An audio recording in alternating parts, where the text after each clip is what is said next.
एक समय की बात है जब महात्मा बुद्ध अपने शिष्यों के साथ तीर्थ यात्रा के लिए जा रहे थे। चलते चलते रास्ते में एक गांव पड़ा। महात्मा बुद्ध ने कहा कि शिष्यों, आज हम इसी गांव में ठहर जाते हैं। यह कहकर महात्मा बुद्ध और उनके शिष्य उस गांव में चले जाते हैं। गांव के लोगों ने जब महात्मा बुद्ध को देखा तो वे बहुत खुश हुए और महात्मा बुद्ध के लिए बहुत अच्छा आसन लगाया गया और सभी ने अपने अपने घरों से अच्छे अच्छे पकवान बनाकर लाए। रात होने पर सभी बच्चे, बड़े, स्त्रियां सभी ने मिलकर महात्माओं के पैर दबाए और बैठकर आराम से ज्ञान की बातें सुनते रहे। और इसी तरह सुबह हो गई तो महात्मा बुद्ध ने गांव वालों से कहा कि अच्छा ठीक है, अब हम यहाँ से चलते हैं। आप सभी ने हमारा बहुत ख्याल रखा और अब आप हमें जाने की अनुमति दें। गांव वालों ने कहा कि हे महात्मा, एक दिन तो और रुक जाइए, हमें कम से कम आपकी अच्छे से खातिर कर लेने दीजिए।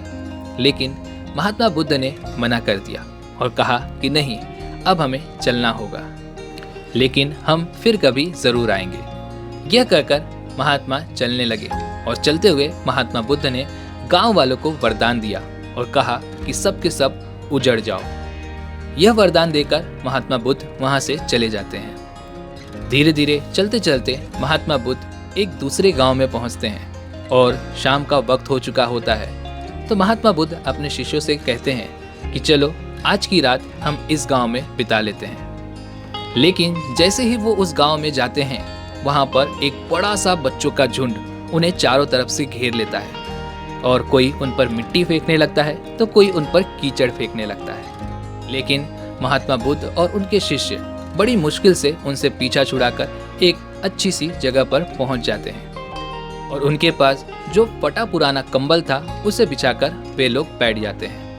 काफी देर के बाद उस गांव के कुछ बड़े व बूढ़े महात्माओं को देखकर हंसने लगते हैं और उनका मजाक उड़ाने लगते हैं। और तो और एक जवान ने तो महात्माओं के कंबल ही छीन लिए और कहा कि ये इनके काम क्या आएगी, कम से कम ये मेरे भैंस के काम आ सकती है।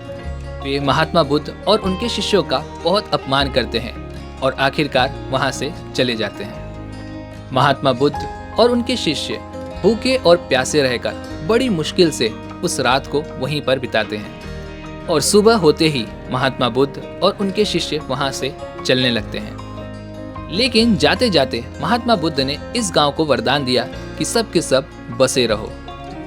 गांव से कुछ दूर जाने के बाद जंगल में एक तालाब आया और कुछ फल के पेड़ भी थे। तो महात्मा बुद्ध ने कहा कि शिष्यों, हम यहीं थोड़ी देर विश्राम कर लेते हैं, थोड़े से फल खा लेते हैं और तालाब का पानी भी पी लेते हैं। सभी ने फल खाया और तालाब का शीतल पानी पिया। तभी महात्मा बुद्ध के एक शिष्य ने कहा कि महात्मा क्षमा करें, लेकिन मेरे मन में एक बात खटक रही है। अगर आप नाराज ना हो तो मैं आपसे पूछना चाहता हूँ। महात्मा बुद्ध ने कहा, बोलो, क्या जानना चाहते हो?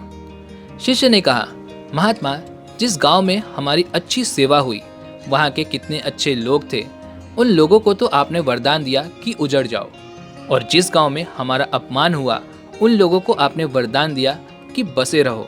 ऐसा क्यों? महात्मा बुद्ध मुस्कुराए और कहा, शिष्यों, पहले गांव में कितने अच्छे विचार के आदमी थे। वह आदमी उजड़ जाएंगे तो दुनिया के कोने कोने में फैल जाएंगे। जहां भी जाएंगे अच्छे विचार फैलाएंगे और अच्छी सीख देंगे। इसलिए मैंने उनको उजड़ जाने का वरदान दिया।